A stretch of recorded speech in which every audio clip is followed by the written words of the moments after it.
Hi everyone. Here are my top 3 films that I hated in 2025. Number 1 on the list is Materialists. I was so excited for this film. The trailer, many would agree, was one of the best trailers of a rom-com in the 21st century. And it was giving so 90s, it was giving so fun, quirky. When you actually get to the film, there was little to no comedy. The story was very intense. It had a lot of loose strings, which did not, do it for me, obviously.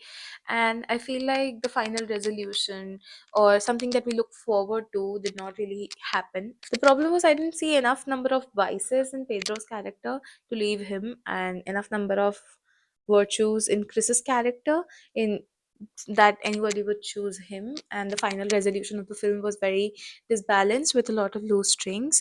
So yeah, I did not really like it. The second film that I was really disappointed by was Thunderbolts.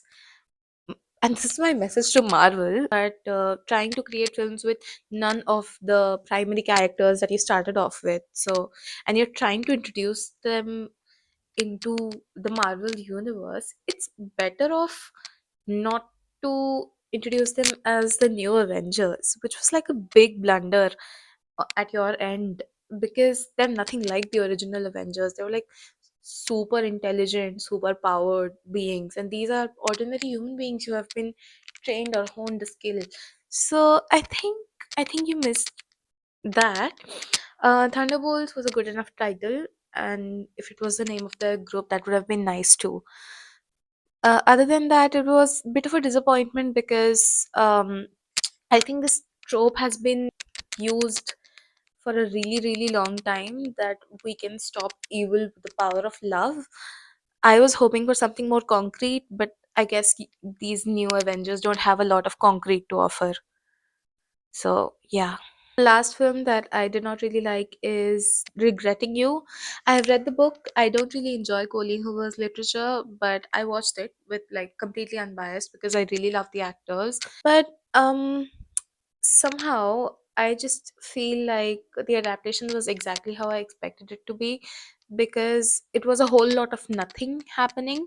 Yes, it talks about the human condition and how one overcomes grief, people maturing, children growing up, and understanding that their families are not like as picture perfect as they had imagined it in their head. I feel like nothing was really happening. There was really no progress or growth or Bildungsroman that I was expecting. So yeah, I think that's that. I didn't really like it, and these were like my bottom 3 films.